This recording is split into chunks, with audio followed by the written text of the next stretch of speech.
Assalamualaikum warahmatullahi wabarakatuh. Selamat sore dan salam sejahtera bagi kita semuanya.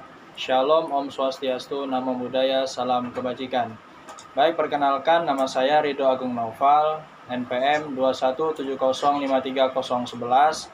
Saya merupakan dari kelas A4 semester 1. Di sini saya akan membawakan safety talk mengenai bahaya yang mana dari beberapa dari masyarakat umum, khususnya para pekerja, masih lalai akan bahaya. Karena untuk mengenali dan mengendalikan suatu resiko, kita harus mengidentifikasi terlebih dahulu bahayanya apa dan jenis-jenis bahaya tersebut.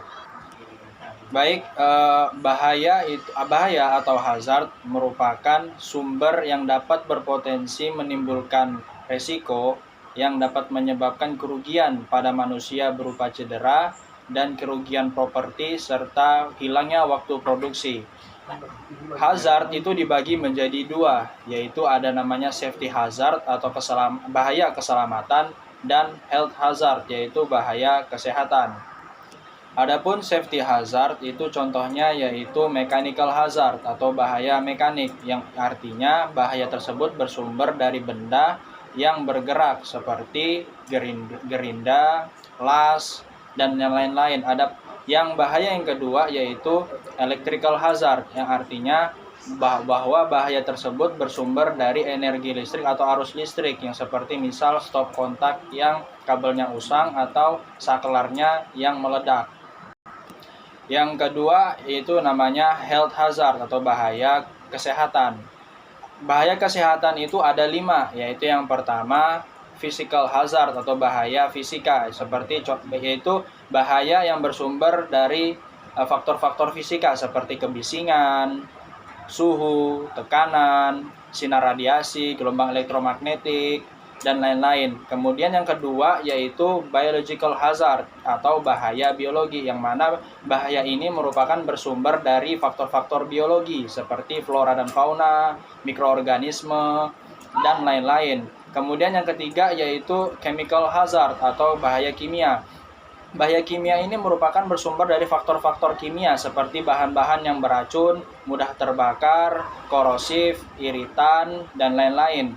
Kemudian yang keempat yaitu ada ergonomic hazard atau bahaya ergonomis, yang mana bahaya ini bersumber dari alat kerja, posisi kerja, metode kerja, dan lain-lain. Nah, dalam hal ini metode alat dan posisi kerja ini tidak stabil seperti itu. Kemudian yang kelima yaitu psychological hazard atau bahaya psikologi, yang mana bahaya ini bersumber dari faktor-faktor psikologi seperti stres, kemudian ada kelelahan, pelecehan, pembulian, dan lain-lain. Baik, yang di sini saya concernnya adalah untuk membahas faktor biologi di tempat kerja.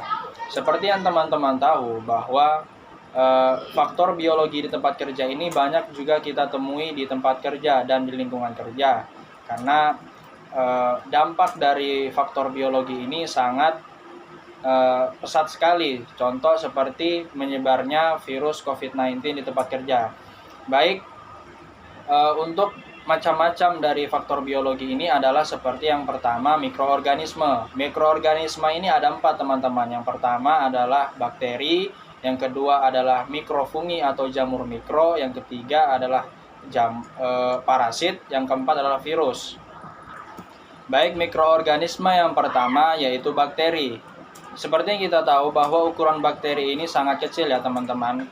Kalau kita memakai perbandingan dengan mata kita itu 1/100, artinya ini hanya bisa dilihat dengan mikroskop cahaya atau mikroskop elektron.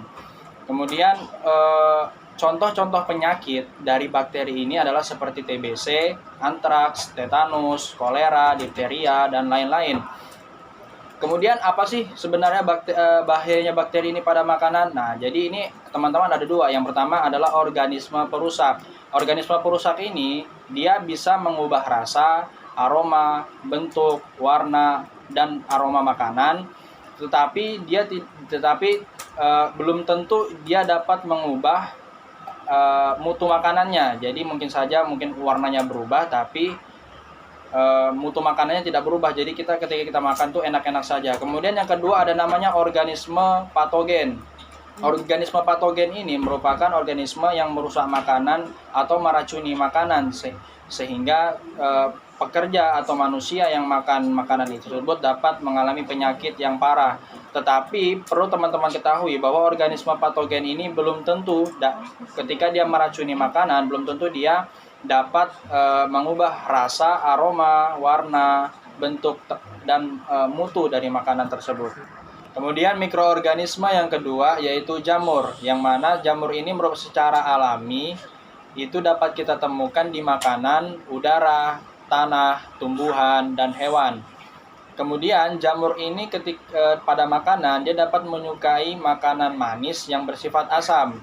Jadi ketika dia menginfeksi suatu makanan, maka makanan itu akan menjadi rusak atau basi. Tapi pada umumnya ketika kita makan ini tidak dapat menimbulkan penyakit yang bersifat parah yang sangat tinggi. Adapun mikroorganisme yang ketiga yaitu parasit, yang mana parasit ini ketika timbul di suatu tempat kerja dapat menimbulkan penyakit yang signifikan seperti malaria dan lain-lain. Adapun penyakit penyebab dari parasit ini contohnya seperti cacing pita, cacing tambang, dan lain-lain.